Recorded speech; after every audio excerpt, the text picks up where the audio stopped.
आज हम स्टार्ट करते हैं। ये थोड़ा सा आइडिया दे दूँ कि देखो इसमें अपने जो करने वाले हैं आज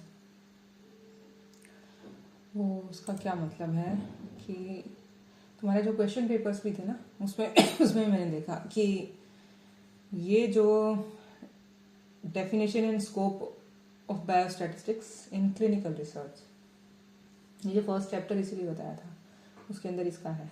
ठीक है, फिर type of data and methods of data presentation, और उसके बाद ये डिस्क्रिप्टिव स्टैटिस्टिक्स, ये इसके आगे का है, और ये सैंपल साइज इसके अंदर। ठीक है, तो जो क्वेश्चंस आते हैं ये data collection and data management यहाँ है, रिसर्च में दे रखा है, ये इसी से रिलेटेड है, इसी के साथ ही अपने करेंगे।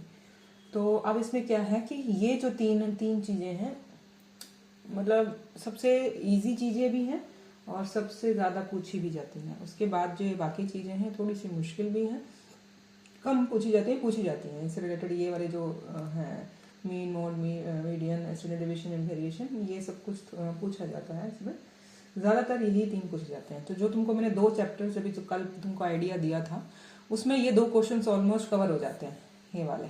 ठीक है, जो type of data and method of presentation और डेफिनेशन एंड स्कोप, इसलिए मैंने कहा था कि उसको एक बार देख लो। तो क्योंकि इसको क्या है कि ये ऑलमोस्ट थ्योरी है, इसमें समझने वाला धीरे धीरे आ जाएगा, इसको अपने डिस्कस कर लेंगे। लेकिन एक बार तुम्हारा खुद का एक बार रीडिंग किया हुआ हो, फिर उसके बाद उसको समझने का अलग ही मजा, एक बार रीड किया हो उसके अंदर। ठीक है, तो इसको मैं अभी बताती नहीं, ये पहला चैप्टर है वो पढ़ना अपने, थोड़ा बहुत मैं तुमको सेकंड चैप्टर के बारे में बताती हूँ। इसके अंदर ये खुद ही पढ़ना, ये थ्योरी इसके अंदर। हाँ उस्मा, तेरा हाथ यार नीचे करे, रेस किया हुआ, मेरे को लगता कुछ पूछ रही है। तो उसमें क्या करना है कि इसलिए मैं देखो ये टच नहीं कर रही, ये लगभग थ्योरी है बुक का फर्स्ट चैप्टर, और इस बुक में जो दिया हुआ इमेजिन वाली में मेरे को लगता है वो सफिशिएंट है।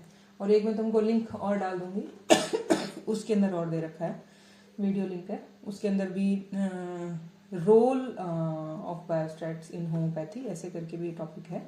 तो इसी चैप्टर के स्कोप में आता है, मतलब इसी चैप्टर के अंदर, और होम्योपैथी एंगल से कुछ और मिल जाएगा तुम्हें, और वो ज़्यादा बेटर है क्योंकि उस एंगल से भी क्वेश्चन बन सकता है।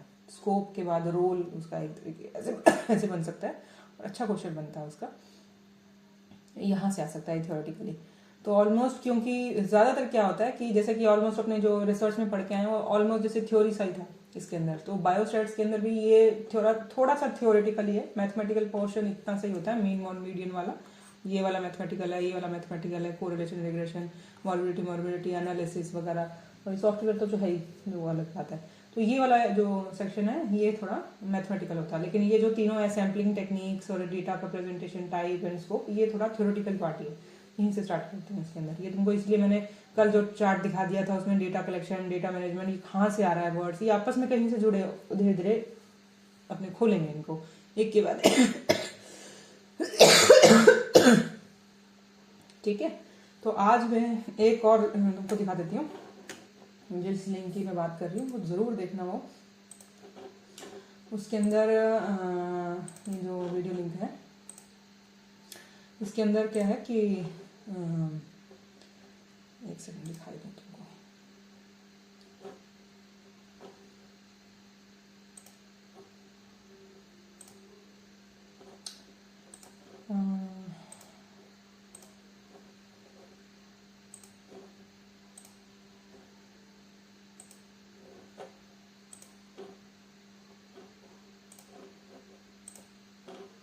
ये है role of biostatistics in homeopathy.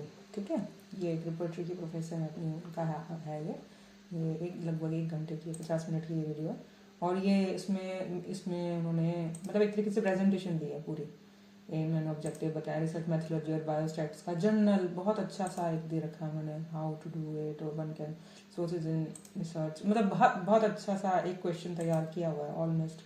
तो इसकी सारी स्लाइड्स दिखने वाली है उनकी। तो ये डेटा क्या होता है, स्टैटिस्टिक्स क्या होता है, जैसे ये देखो ये words, medical statistics, health statistics, book से उठाई हुई है, एक बुक से, पर अच्छा है ये, तुमको मैं बताऊँ इससे अच्छा तुम यहाँ से देख लो एक तरीके से, मैंने भी यही बताना था इसमें से कुछ निकाल के। तो ये ऑलमोस्ट ये 1 घंटे की 50 मिनट की रेडीमेड ये तैयार है इसके अंदर से तुम्हारी। तो इसके अंदर उन्होंने थोड़ा सा शुरू में इंट्रोडक्शन दिया है कि भाई दोनों का, बायोस्टैट्स का, स्टैटिस्टिक्स का, मतलब ये रिसर्च मेथोडोलॉजी का और बायोस्टैट्स का, और ये जो ऑलमोस्ट उनको मैंने बताया उनका एक और तरीका है, जैसे कि methods of collection of data. मतलब तुम देखोगे तो अच्छा समझ में आएगा, ऐसा कुछ नहीं है समझ नहीं आएगा तुमको, क्योंकि मैंने कहा ये दोबारा मैं करवाऊँ इससे चाहिए, मेरे को ऑलरेडी मिल गया तुमको। क्या होता है for homeopathic PG students the purpose of knowing biostatistics. बहुत ही मतलब एक तरीके से तुम्हारी एक तरीके से नॉलेज बढ़ेगी पहले देखने के बाद। इसमें से कोई क्वेश्चन आएगा कि नहीं आएगा वो बात अलग है, लेकिन जो हम स्टार्ट कर रहे हैं उसके लिए मतलब ये बहुत ही इंट्रोडक्टरी लेक्चर है एक मिला मुझे, जिसमें अब इन्होंने एक एक सब्जेक्ट को पकड़ के कि होम्योपैथी में इसमें क्या होगा, ऑर्गेन में क्या होगा, फार्मेसी में क्या होगा, उन्होंने एग्जाम्पल्स दिए हैं बड़े अच्छे अच्छे जो कि पढ़ने वाले हैं ये वाले। तो ये पूरी वीडियो देखना है इसके अंदर, ठीक है। तो मुझे पहले तो लगा मैं तुमको यही बोल दूं कि आज तुम यही वीडियो देखो और उसके बाद आगे करेंगे इसके अंदर, इसलिए मैं तुमको बहुत ज़्यादा नहीं बताने वाली आज का ये है। एक तो फर्स्ट चैप्टर वो वाला, एक ये वीडियो ये ध्यान से। उसके बाद जो नेक्स्ट काम जो अपना है डेटा और उसका प्रेजेंटेशन वाला पार्ट, वो मैं तुमको आज थोड़ा वो बता देती हूँ थोड़ा सा, क्योंकि ये बहुत ज़्यादा कुछ एक साथ हो जाएगा तुमको ठीक है। और ये जो इनकी जो स्लाइड्स हैं ये क्या नाम इसका, मतलब पूरा लेक्चर मैं बोलूँगी 50 मिनट का अच्छा, बहुत अच्छा तैयार किया हुआ है इन्होंने इसके वाला। तो तुमको इसमें से कई क्वेश्चन, कोई दिमाग भी खुलेगा इसके अंदर। ये लिंक मैं डाल दूंगी, ये बहुत ध्यान से देखना, इसको छोड़ना मत, इसको अभी ही देखना, एक आधे दिन में ही देखना, इसको डिले मत करना इसके अंदर उसके बाद में, ठीक है। तो इसलिए अब मैं जो सीधा जंप करती हूँ तीसरे टॉपिक पे वाला, ठीक है।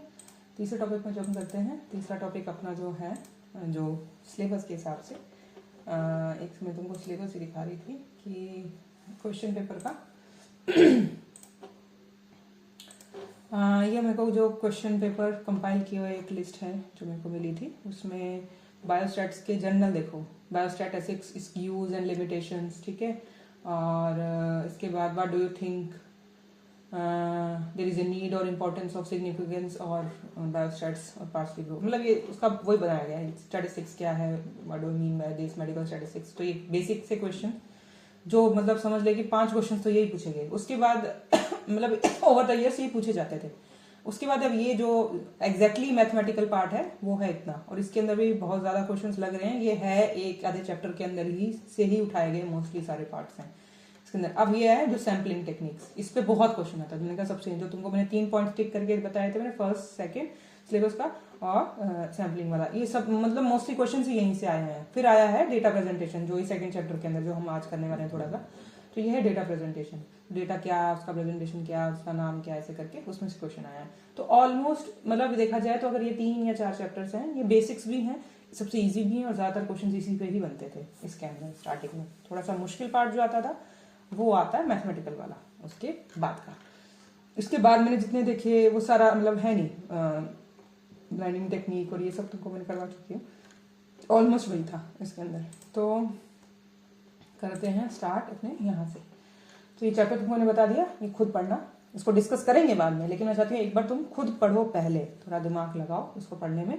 ये 2 चैप्टर्स पहले वाले पढ़ो और ये वीडियो देखो उसके अंदर 1-2 दिनों में अभी देखो, क्योंकि देखो इसमें भी क्या है, फार्मेकोलॉजी के हिसाब से, मेडिसिन के हिसाब से एग्जाम्पल भी है, उसने भी बहुत अच्छा दिया। और एक बुक और बुक से उन्होंने रेफरेंस उठाया, अच्छा वो तैयार किया हुआ है इसके अंदर। इसको पढ़िए, तुमको कल मैंने बता दिया था। अब है जो आज हम करने वाले हैं वो थोड़ा सा है ये sources and presentation of data. ये एक और बुक है, वहाँ से भी पढ़ते हैं, यहाँ से तो पढ़ी लेना, यहाँ पे भी ईजी है, जो तुमको समझा रही हूँ उसको वो भी अच्छा है।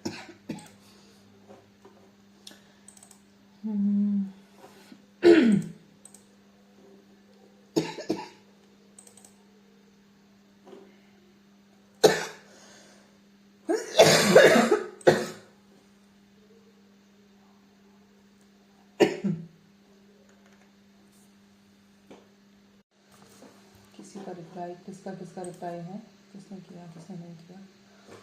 ओनली 2 पेजेस किए हैं, 1 2 3 4, बाकियों का पता नहीं है। हाँ ये भी नहीं है, ना भी नहीं, चलो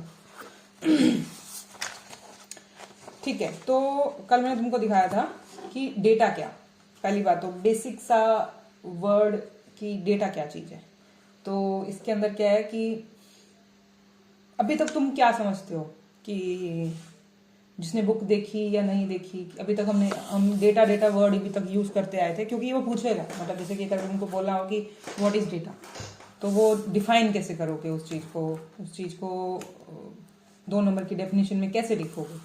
एक तरीके से जो नोट्स हैं उनको मैं डाल दूंगी, अभी मैं सीधा बता देती हूँ।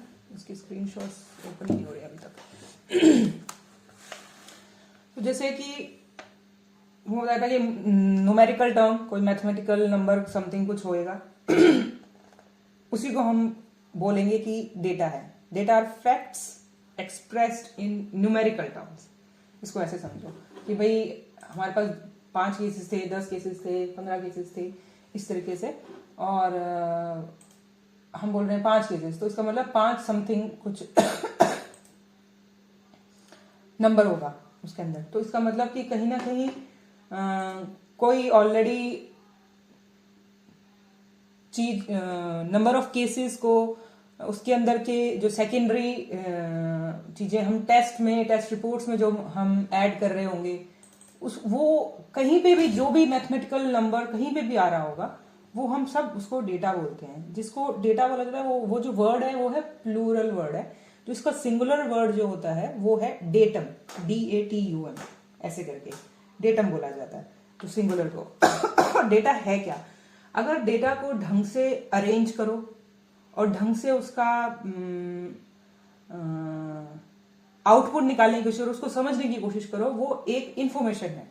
तो डेटा को कहा जाता है कि वैसे तो इसका कोई मतलब नहीं कि मेरे पास दिन के 100 केसेस आ रहे हैं, उसका 100 का क्या करना है, उसमें से मेल कितने हैं, फीमेल कितने हैं, और उसके अंदर क्रॉनिक कितने हैं, एक्यूट कितने हैं। जब उसको इस तरीके से मैं उसको समझने लगूंगी उसके अंदर, तो मैं उसकी वो जो डेटा होगा वो मेरे लिए कुछ सेंस बनाने लगेगा।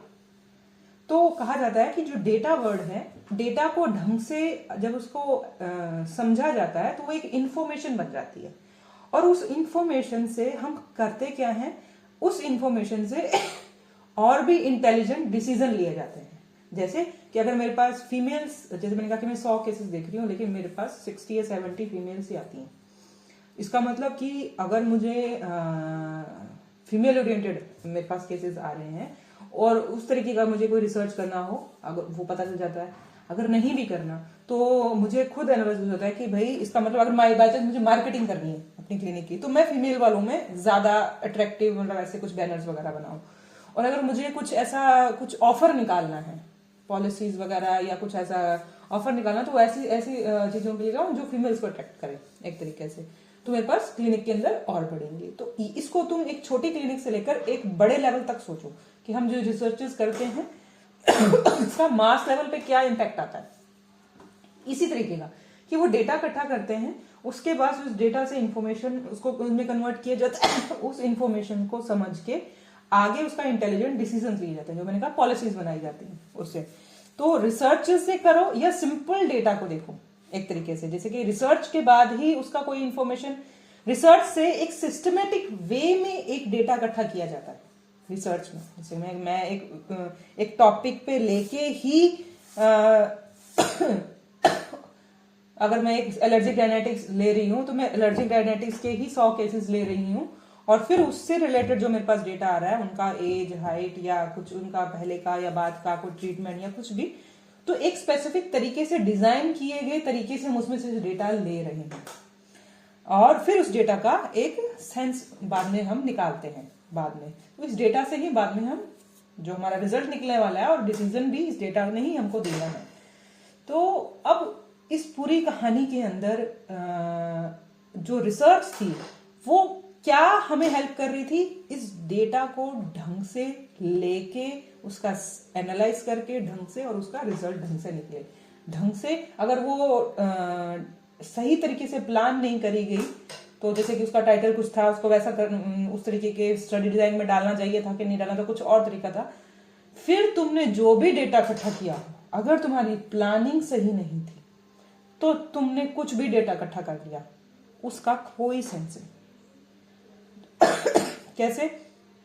एग्जाम्पल कि जैसे कि बोला है कि तुमने टाइटल में लिख दिया था कि तुम एलर्जिक रेनिटिक के केसेस लोगे, लेकिन 2 मेडिसिन बेलाडोना और एकोनाइट को का इफेक्ट देखना चाहते थे, या लिख दिया कि होम्योपैथी एलोपैथी का इफेक्ट देखना चाहते थे। और स्टडी डिजाइन इसका था कि ट्रायल है, ये एक्सपेरिमेंटल करने का तरीका था। लेकिन तुमने स्टडी डिजाइन कुछ और बना दिया, मे भी तुमने ऑब्जर्वेटरी वाला को उठा लिया उसके अंदर। अब तुमने ऑब्जर्वेटरी वाला उठा लिया, लेकिन तुम कह रहे हो कि इस तरीके से मैं कंपेयर करूंगा, उसमें इस कंपैरिजन के टाइटल के अंदर तो इस तरीके से डेटा लेना ही नहीं चाहिए था। जो डेटा लोगे, अगर तुम्हारा डिजाइन गलत है तो वो जो तुमने डेटा लिया है, भले वो कितना ही सही था, उसका जीरो मतलब है उसका। क्योंकि इसीलिए जो होम्योपैथी की जो रिसर्चेस हैं, तुमको बताया था कि ये रिजेक्ट हो रही हैं। कितना ही अच्छा हमारे पास रिजल्ट है, कितने ही हमने अच्छे केसेस ले लिए, कितनी अच्छी तरीके से उसको ट्रीट कर लिया, वो पहले क्या था जी, और उसके बाद माइंड ब्लोइंग हमारा उसका रिजल्ट निकला है जी, उसका कोई सेंस नहीं बन रहा। तो इट मीन्स कि रिसर्च मेथोडोलॉजी और जो बायोस्टैट्स है, वो दोनों एक दूसरे के लिए बहुत इंपॉर्टेंट है। और अगर इसका सेकंड स्टेप कि तुमने बहुत अच्छी प्लानिंग कर ली, रिसर्च डिजाइन अभी तक जो हम आज तक पढ़ के आए 20-25 क्लासेस के अंदर, वो सब कुछ तुमने बहुत अच्छा किया, लेकिन जब तुम डेटा ले रहे थे उसमें तुमने एरर कर दी, गलतियां कर दी, तो क्या उसका कोई सेंस बनेगा? भाई सारी प्लानिंग का फायदा क्या हुआ? जब पेशेंट से पूछना था कि उसके पहले का टेम्परेचर क्या था और बाद का टेम्परेचर क्या था, वो तो तुमने नोट नहीं किया। अब तुम कैसे करोगे कि भाई फीवर के अंदर ये काम करती है कि नहीं करती? डेटा मिस कर दिया। अब तुम उसमें कुछ भी कर लो, अगर वो डेटा पहले का और बाद का तुमने वो रिपोर्ट में नोट नहीं किया है तो उसका कोई सेंस नहीं। तुमने बढ़िया से बढ़िया केस ठीक कर दिया, लेकिन पहले की रिपोर्ट ली नहीं और बाद की रिपोर्ट में कहा कि भाई पहले तो मैंने केस लेने से पहले अल्ट्रासाउंड करवाया नहीं, और केस लेने के बाद अल्ट्रासाउंड करा दिया। पेशेंट बता रहा था कि उसे पहले था फाइब्रॉइड, अब उसको फाइब्रॉइड नहीं है।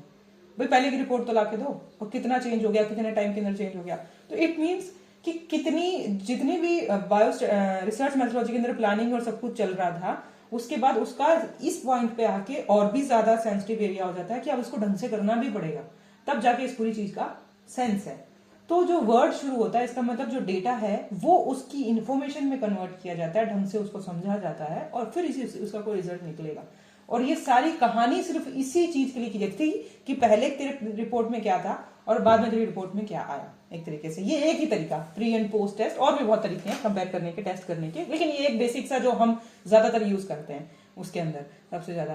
तो अगर ये इतना ही था कि भाई एक तरीके से हमारा सारा डिसीजन ही इस तरीके से हो रहा है, हम किसी और को समझा भी इसी तरीके से रहे हैं कि देखो जी पहले इसके ये था और अब इसकी रिपोर्ट नॉर्मल आ गई है जी, मैं पेशेंट ठीक कर लेते हैं, होम्योपैथी में रिजल्ट आता है।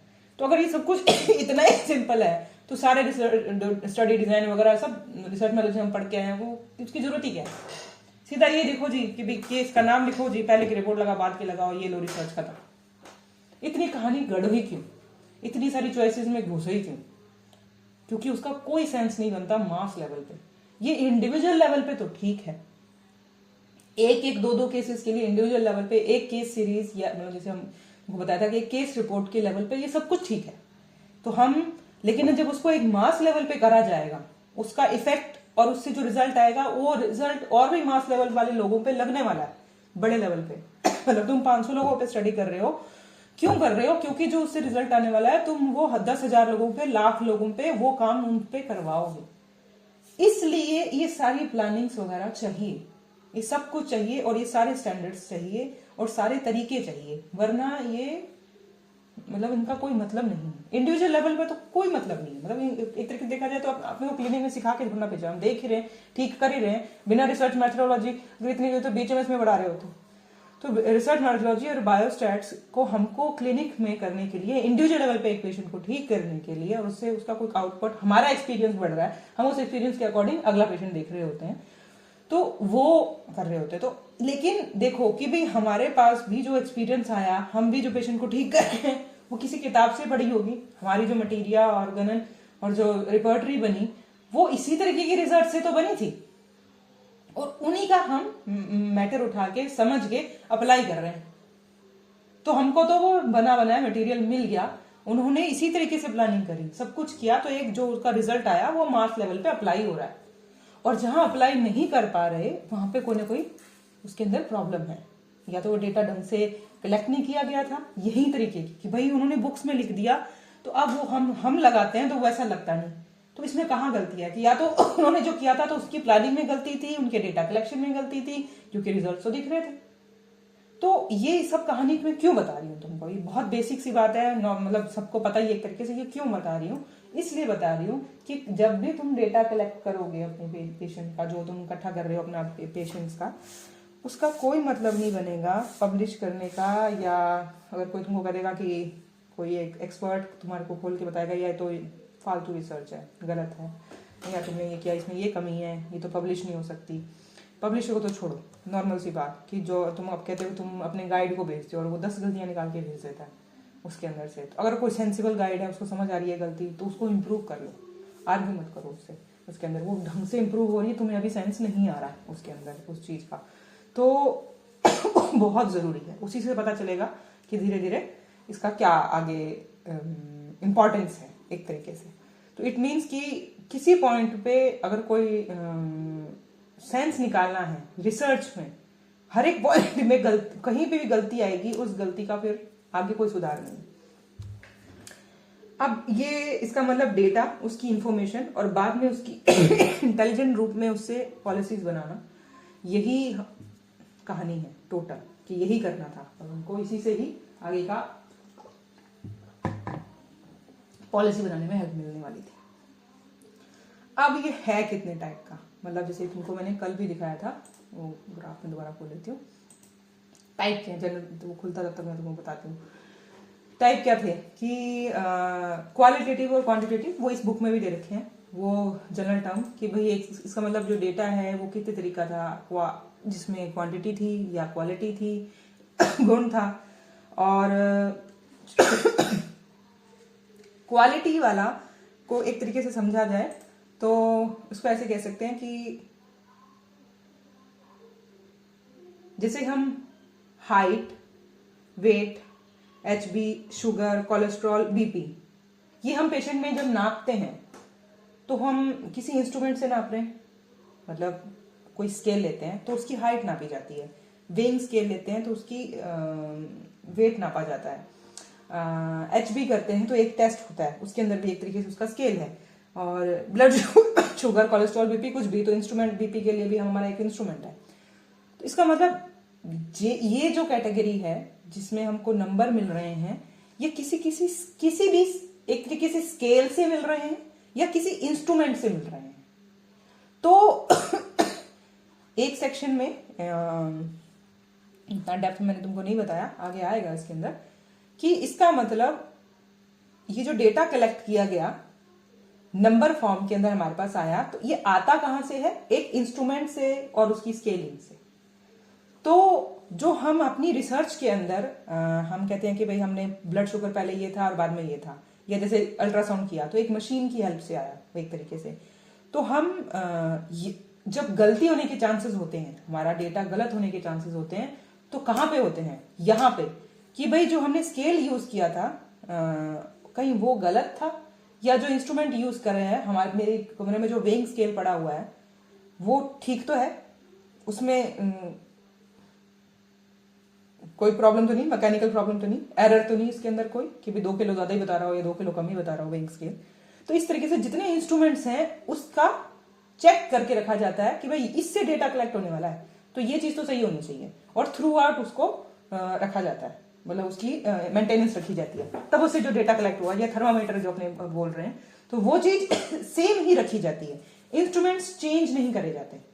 मोस्टली केसेस में ये बोला जाता है कि जो थ्रू आउट जो तुम अपना इंस्ट्रूमेंट है वो चेंज मत करो, जैसे मतलब एक थर्मामीटर से चेक कर रहे हो, एक ही थर्मामीटर से चेक करो, उसी से तुम अपने सारे पेशेंट्स वगैरह चेक कर रहे हो, एक से चेक कर रहे हो, दूसरे से चेक कर रहे हो, तीसरे से चेक कर रहे हो, तो इंस्ट्रूमेंट, एक इंस्ट्रूमेंट से दूसरे इंस्ट्रूमेंट में एरर आ जाता है। एरर मतलब वो एक नॉर्मल एरर है, जैसे कि तुम 2 भार तोलने वाली मशीनों पे खड़े हो जाओ, दोनों तुमको भार अलग बता रही है तो फिर गड़बड़ होगी।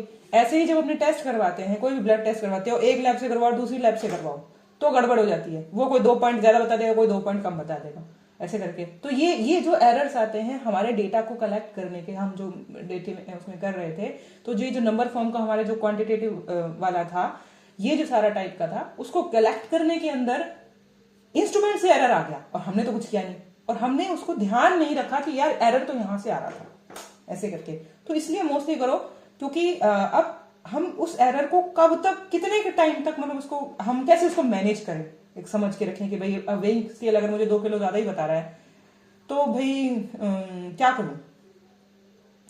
अगर तुम रिपीटेडली उसी से ही भार तोलते रहते हो तो हर बार उसका 2 किलो ज्यादा ही होगा ना, एक तरीके से। तो असली भले कुछ भी था, असली भले उसका 60 था, लेकिन शुरू में तुमने नोट किया तो उसका 62 था, तो आगे जो तुम्हारी सारी कैलकुलेशंस होने वाली है वो 62 से ही होने वाली है। तो अगर उसका रियलिटी में तुमने, तुम्हारी मेडिसिन देने के बाद भार उसका, अगर तुम कुछ किसी वजह से उसका बढ़ना था, तो तुमने अगर वो रियलिटी जो हमारा 60 था किसी और मशीन पे करे तो क्या 60 है, आपके वाले पे करे तो 62 है, तो तुम अपनी 62 वाली नोट कर रहे हो और इसी के अकॉर्डिंग 2 किलो बढ़ रहा है, 3 किलो बढ़ रहा है, तो तुम्हारे वाले में भी बढ़ रहा होगा, 62 का 64 हो रहा होगा, 65 हो रहा होगा। तो सेम, क्योंकि मैथमेटिकली तो सब वो एवरेज हो जाएगा ना उसका, कि भाई 2 किलो बढ़ा, अब 2 किलो 60 से 62 हुआ। नंबर लिखने में, अपना केसेस लिखने में तो इस चीज का बहुत इंपॉर्टेंस होता है उसके अंदर, कि भाई तुम्हारा 60 से 62 हुआ था, पेशेंट का 60 था उसके अंदर।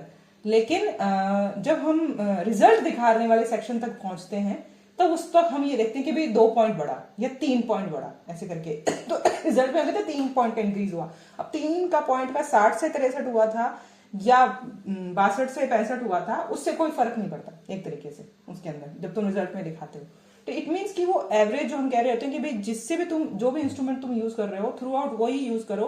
उसका जो एक बार जो थोड़ा सा एरर आएगा हमेशा के लिए, क्योंकि वो एरर बना रहेगा, और टोटल में तुम देखोगे तुम्हारी रिसर्च के अंदर तो वो एरर जो भी था वो एवरेज आउट होके खत्म हो जाता है, मेजर नहीं रहता। लेकिन वो जो इंस्ट्रूमेंट है उसमें बहुत ज्यादा कुछ फॉल्ट नहीं होना चाहिए, मतलब उसका फ्लक्चुएट नहीं करना चाहिए कि कभी वो ज्यादा बताए और कभी वो कम बताए। फ्लक्चुएशन अगर उसमें आ गया तो वो इंस्ट्रूमेंट डिफॉल्टेड है, फिर तो पंगा ही है। ऐसे ही जब तुम किसी से टेस्ट करवाओ, एक ही लैब से करवाओ, जब तुम अल्ट्रासाउंड वगैरह करवाओ एक ही लैब पे कराओ, तो वो तुमको बहुत, ये तुमको प्रैक्टिकल बात बता रही हूँ, ये जो तुमको मोस्टली चीजें अभी बता रही हूँ आजकल जो मोस्टली लेक्चर है, ये लगभग प्रैक्टिकल लेक्चर है आगे के लिए। इसमें कोई थ्योरेटिकल क्वेश्चन आएंगे तो मैं तुम्हें बताऊंगी कि यहाँ से थ्योरेटिकली पढ़ना। तो ये तुम्हारे को हेल्प करेगा सही डाटा कलेक्शन में, वरना रिजल्ट होने के बाद भी ये सही नहीं आता। तो अब दूसरी चीज, ये तो हुआ क्वांटिटी वाला, यहाँ पे एरर कहाँ आने का चांसेस, इंस्ट्रूमेंट्स कैसे उस पर संभाल के रखो।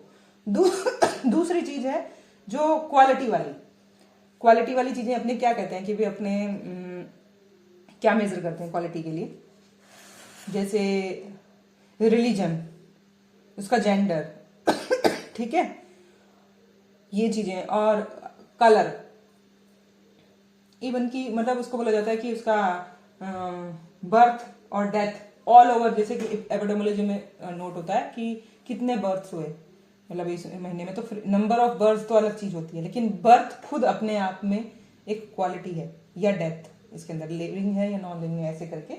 तो ये क्वालिटी है, इसको इस एंगल में बोला जाता है। वैसे तो ये ना मल्टीपल टाइप क्वेश्चंस का सवाल होता है कि भाई जो बर्थ है और डेथ है ये कौन से टाइप का डेटा है, क्वांटिटेटिव है या क्वालिटेटिव, ये उस टाइप से तुमको आंसर बता रही थी मैं, ये क्वालिटी बताने वाली चीज होती है, ठीक है। जेंडर इक्वालिटी है, रिलीजन इक्वालिटी है एक तरीके से। लेकिन अब क्या करते हैं कि, या फिर हम क्या करते हैं, जैसे कि अपने स्केल के अंदर क्या करते हैं, किसी चीज को ऐसे कर देते हैं क्वालिटी बताने के लिए जिसका कोई क्वालिटी नहीं, जैसे हम उसको कुछ बता नहीं सकते, जैसे कि रिलीजन हिंदू या सिख है, इसमें कुछ कम ज्यादा नहीं होता, मतलब कम हिंदू है या ज्यादा सिख है ऐसा कुछ नहीं होता समथिंग। तो लेकिन कुछ ऐसी चीजें होती हैं जिसको हम कहते हैं कि एनीमिक है या नॉन एनीमिक है, ठीक है, और बोलते हैं कि ये अंडरवेट है या ओवरवेट है, ऐसे करके। तो वही चीज, सेम चीज जो वेट वाली चीज थी, जैसे weight, height, haemoglobin, sugar, cholesterol, जो तुमको मैंने एग्जांपल दिए, जिस इंस्ट्रूमेंट से तुम नाप रहे थे वो तुम्हें नंबर फॉर्म में दे रहा था, तो वो एक क्वांटिटी थी।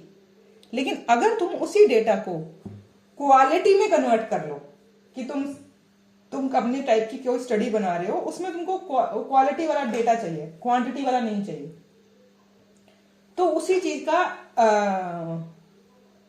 दूसरा रूप क्या होगा, जैसे कि जो तुमने हाइट नापी है तो एग्जैक्टली तुम नंबर में नापते हो, लेकिन उस हाइट का एक स्केल तैयार कर लेते हो कि भाई इससे ज्यादा हुई तो मैं उससे बोलूंगी, कम हुई तो शॉर्ट, मीडियम, टॉल, ऐसे करके। तो इसी चीज का हाइट का ही नंबर फॉर्म का तुमने कन्वर्ट करके क्वांटिटी में, उसकी क्वालिटी में, सॉरी क्वालिटी में कन्वर्ट कर दिया।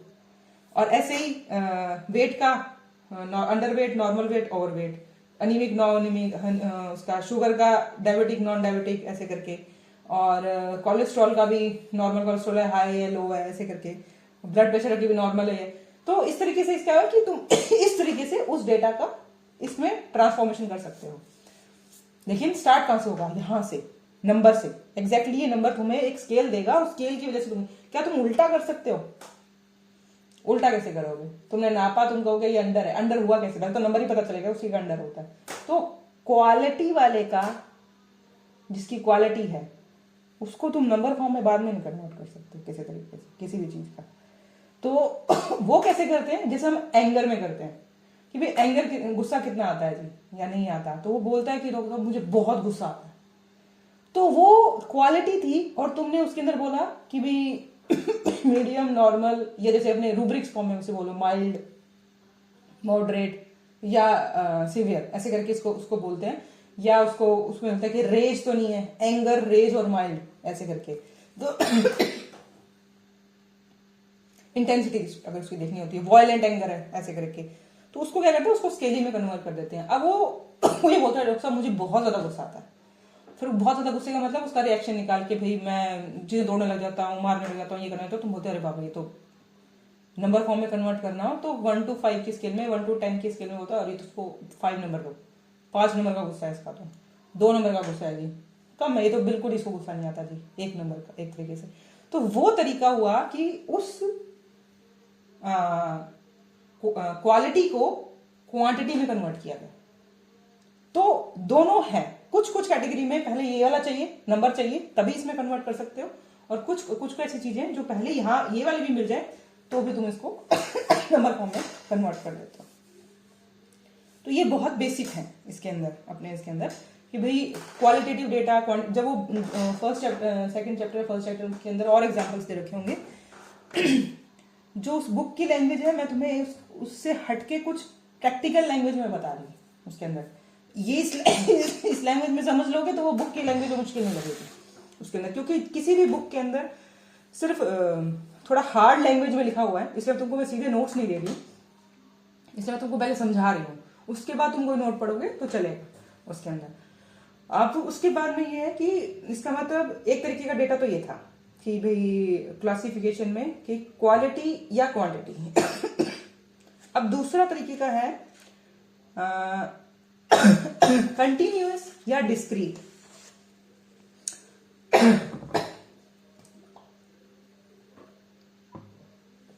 कंटिन्यूअस और डिस्क्रीट टाइप का डेटा, दूसरे टाइप का। ये क्या मतलब है इसका? कंटिन्यूअस मतलब कि जैसे कि बोला जाएगा कि वेट है और हाइट है, तो ये क्या पॉइंट्स में आती है, मतलब होल नंबर में नहीं आती। जैसे बोला जाएगा तो हाइट कितनी है जी, 5.3, और वेट कितना है जी, 60.2 भी बोलते हैं, पॉइंट्स में भी निकल सकता है उसका कि 60 है, 70 है। होल नंबर में भी जो तुम देखो वेइंग मशीन में नापोगे तो अपने को डिजिटल फॉर्म में अगर वो वेइंग मशीन है तो उसका पॉइंट्स तक आ जाता है। लेकिन ऐसी बहुत सारी चीजें हैं जो होल नंबर में ही मिलती हैं। जैसे इसका एग्जांपल, इसे बोलते हैं डिस्क्रीट डेटा, जो होल नंबर में आएगा, पॉइंट्स में कभी नहीं आएगा। उसका एग्जांपल है जैसे कितने फैमिली मेंबर है आपके पास घर में, तो क्या पॉइंट्स में नहीं हो सकते कि 5.5 लोग हैं, 5 लोग हैं जी, 4 लोग हैं, इस तरीके का, ठीक है। और है नंबर ऑफ रूम्स, ऐसे करके। तो पल्स रेट 50, 60 पॉइंटों में नहीं होती मेडिकल एग्जाम्पल्स के अंदर। और होता है हाँ number of family members, almost यही है। और भी होंगे तो मेडिकल वाले उसके अंदर और देखेंगे, पर लगभग यही होता है उसके अंदर कि भाई जो होल डेटा ही मिलेगा वो तुमको दिख जाएगा। इसका मतलब कि जो होल नंबर फॉर्म में है वो है डिस्क्रीट, और जो पॉइंटों में आ जाता है कि जो भी हमारे पास कोई डेटा है वो पॉइंट्स में आ जाता है। जैसे बीपी इंस्ट्रूमेंट है, अगर वो डिजिटल नहीं है तो तुमको उसके बीच का पता नहीं चलता और तुम अंदाजे से लिख देते हो, होल नंबर में लिख देते हो। लेकिन एग्जैक्टली डिजिटल फॉर्म की अगर किसी चीज़ की अवेलेबिलिटी है तो वो कंटिन्यूस उसका। तो डिजिटल फॉर्म के जितने भी अपने पास अवेलेबल आते हैं तो वो जैसे एच बी है वो भी इसमें कंटिन्यूस में आ गया, तो 0.3 0.4, तो जितना पॉइंट्स वाला है वो है कंटिन्यूस, जितना होल वाला है वो डिस्क्रीट। और अगले टाइप का जो डेटा है वो है प्राइमरी और सेकेंडरी डेटा। ये तुमको रिसर्च में बताया था कि जो मैं खुद इकट्ठा कर रही हूँ वो है प्राइमरी वाला। अगर मैं काम कर रही हूँ लेकिन किसी और का कलेक्ट किया हुआ डेटा था वो मैंने उठा के उस पर काम करने लगी, वो है सेकेंडरी वाला। अब आता है ग्रुप्ड और ungrouped data.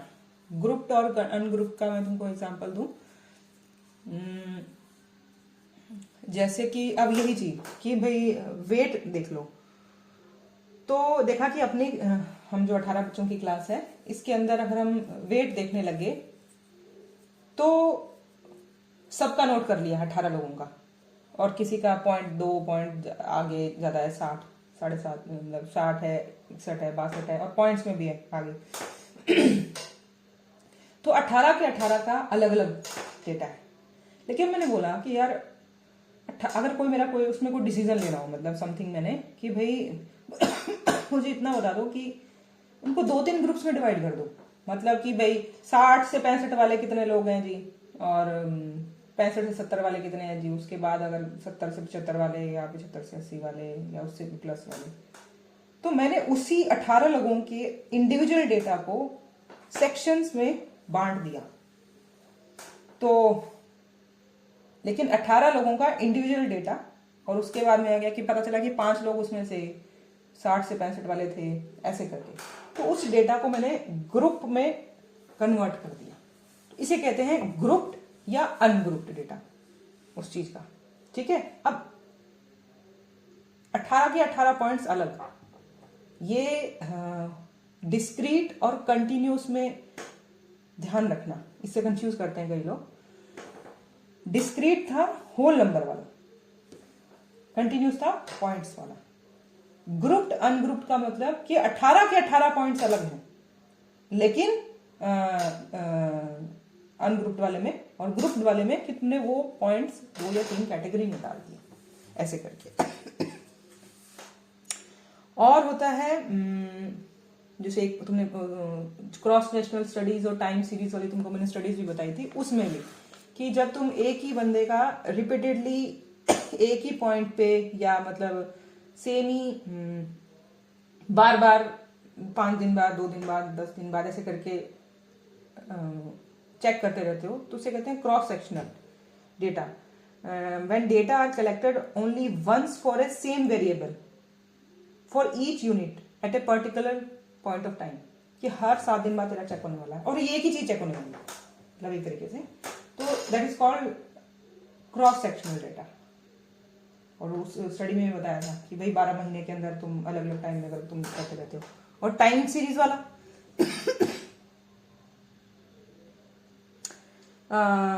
Time series data are collected for a same variable for each unit multiple time spread over different time points, that is also known as longitudinal वाला। जैसे कि इसका एग्जांपल बोले कि शायद वो दिन में 2-3 बार भी चेक कर सकते हैं टाइम सीरीज, और पहले की बात की उसका पूरा फ्लक्चुएट करता है उसके अंदर।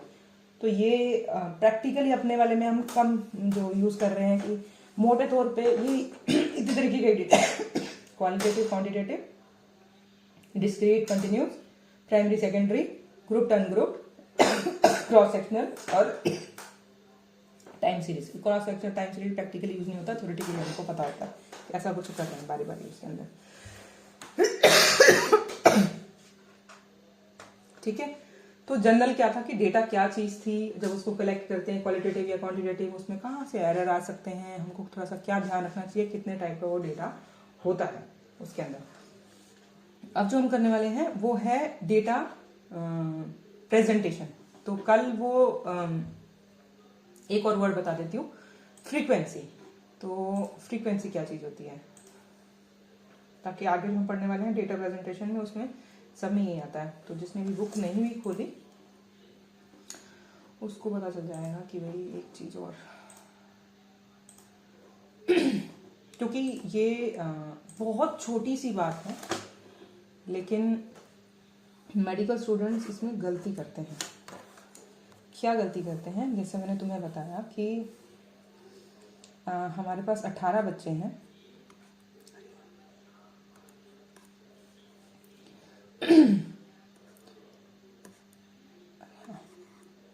18 बच्चे हैं। अरे लैग हो रहा है।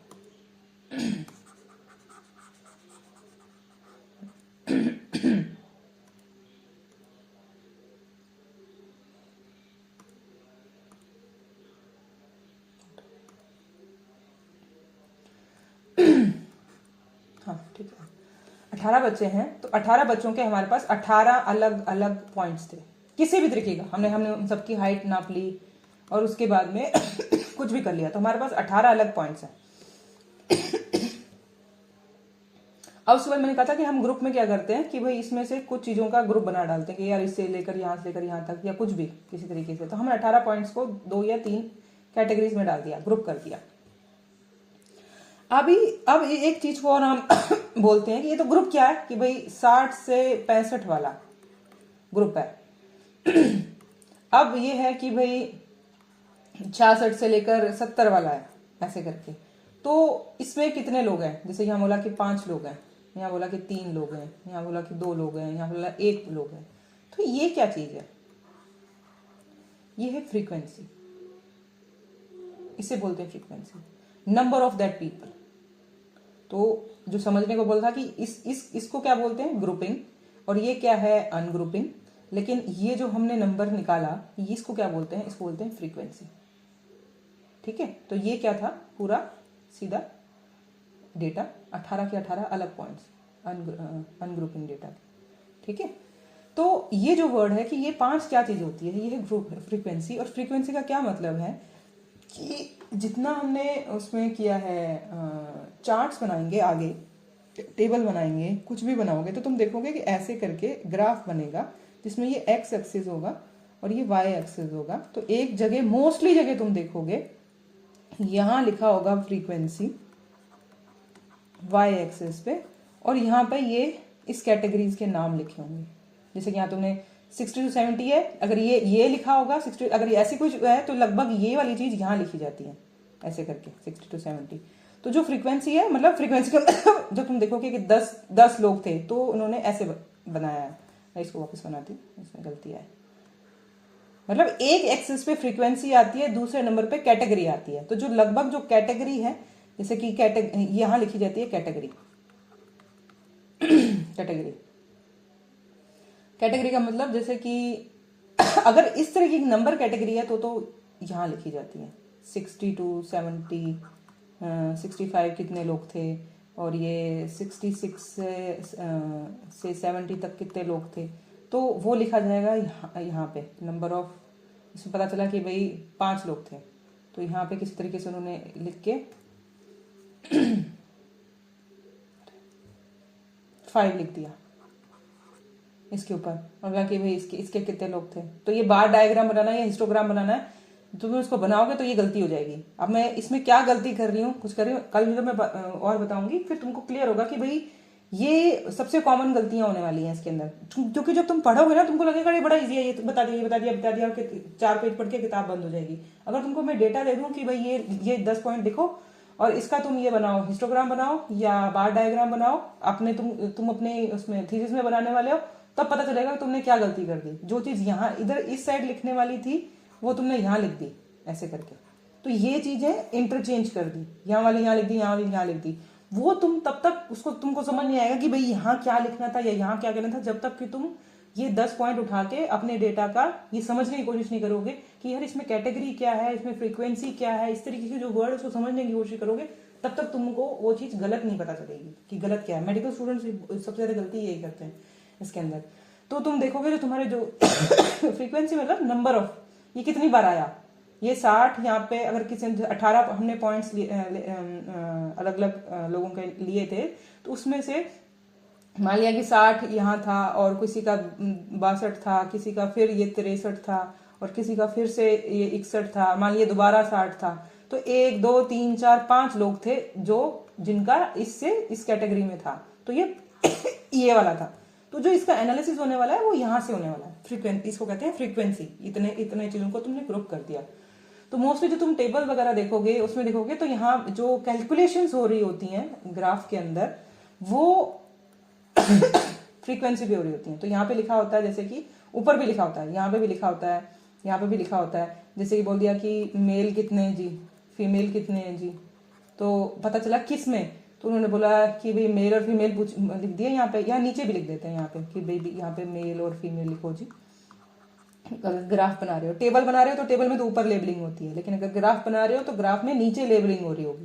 जैसे कोई भी अपने टेबल बनाते हैं ना, ऐसे करके कोई टेबल बनाएंगे तो ऐसे करके उसको सेक्शन में बांटेंगे, ऐसे करके, इसे कहते हैं कॉलम, कॉलम। और इसे बोला जाता है रो, हॉरिजॉन्टल वाले को, ठीक है। तो ये इसको बोला जाएगा रो। तो ये रो वर्ड है, और ये जो पूरा ऐसे करके ये पूरा सेक्शन है, इसे बोलता है कॉलम। तो हेडिंग्स कॉलम के ऊपर लिखी जाती है। यहाँ पे तुम देखा नॉर्मल जब तुम करोगे तो यहाँ मेल और ये फीमेल ऐसे करके लिखोगे तो ये टेबल बना हुआ है।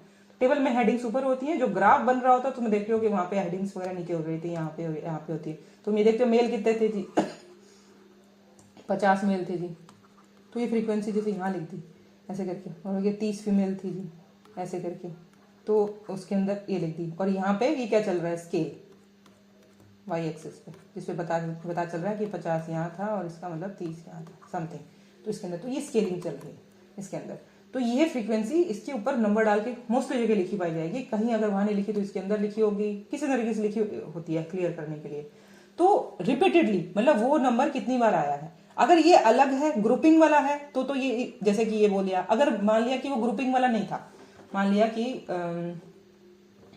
कैसे बताऊं मैं, अगले पेज पे कि एग्जाम्पल में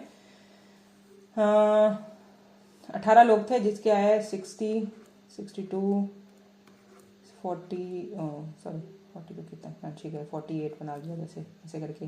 तो 30 किसी का इतना भी कम है क्या, ये बना दिया 70 और बना दिया किसी का 70, 66।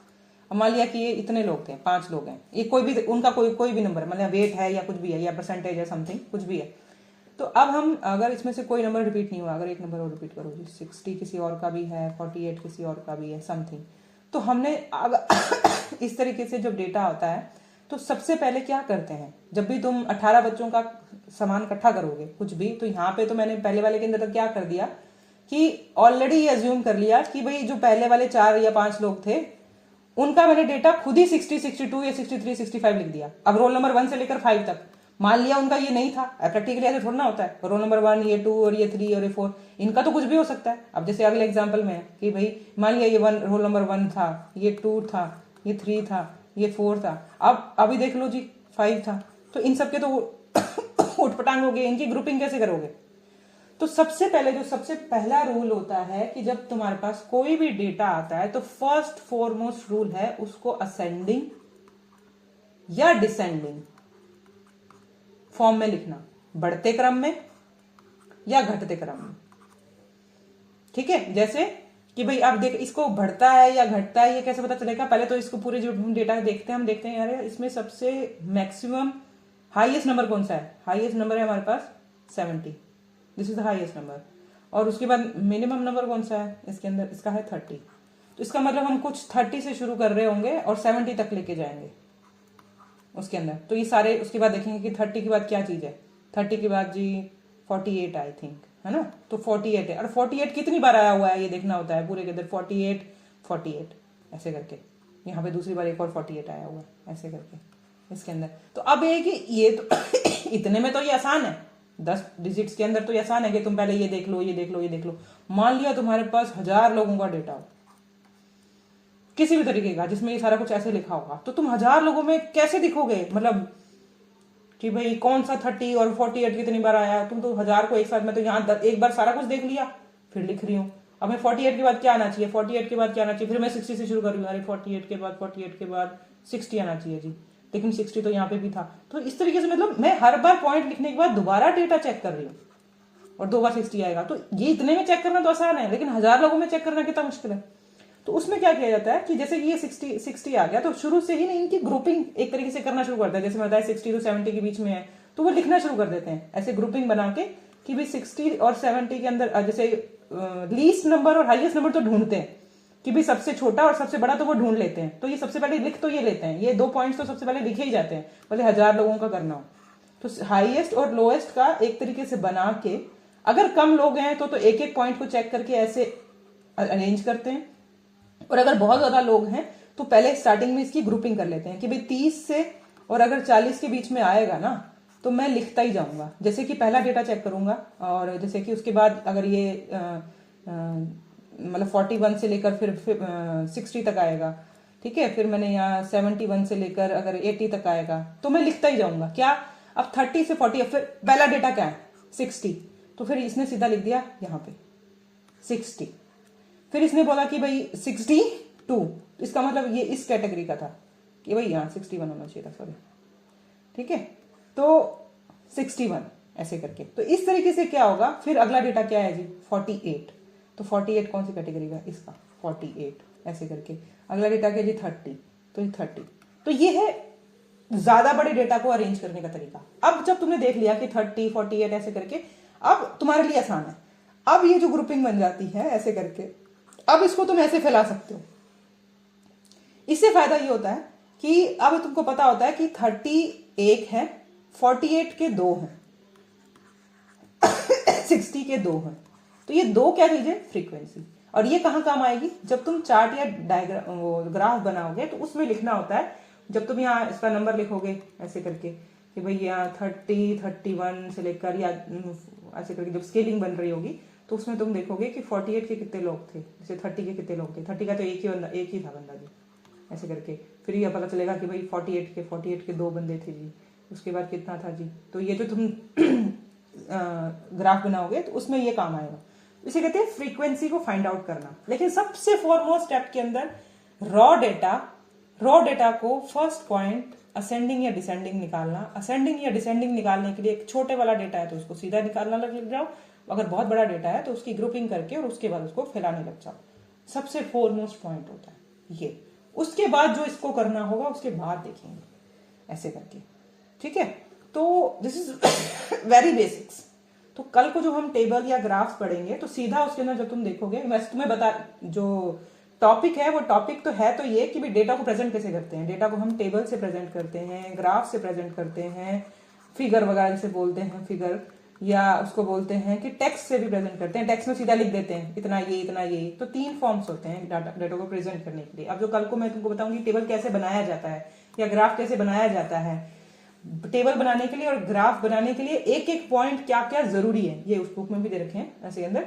और फिर क्योंकि जो एग्जाम्पल्स है ना वो सीधे ही एग्जाम्पल्स में तुम देखोगे कि भाई ऐसे ऐसे। तो कल जो मैं बताने वाली हूँ उसके अंदर तुम्हें ऑलमोस्ट थोड़ा सा ये आइडिया दे दिया कि फ्रीक्वेंसी जब सीधा ग्राफ को तुम देखोगे कि भाई यहाँ फ्रीक्वेंसी लिखी पाई जाएगी तो सीधा तुम वहां से उसको समझ लोगे उसके अंदर। तो this is very basics points कि भाई किस तरीके से अरेंजमेंट होगा इसका, ठीक है। तो आज के लिए अपने इतना ही करते हैं। दिस इज वेरी कि फ्रीक्वेंसी वर्ड क्या चीज थी, डेटा टाइप मतलब कितने टाइप का डेटा था, हर एक टाइप का डेटा बोलते हैं, कॉलम या रोज होते हैं, व्हाट इज दिस कॉल्ड, ठीक है। तो अब जिन्होंने फर्स्ट या सेकंड चैप्टर जो पढ़ रहे हैं उनको वो थोड़ा सा और ध्यान से उसको देख पाएंगे। दोबारा जिसने पढ़ लिया है वो जाके दोबारा देखना कि यार ये क्या था इसके अंदर, ठीक है, क्योंकि ये इतने छोटे पॉइंट्स हैं कि बहुत आसानी से मिस हो जाते हैं, ठीक है। तो if you have any questions तो पूछो, नहीं तो आज के लिए इतना।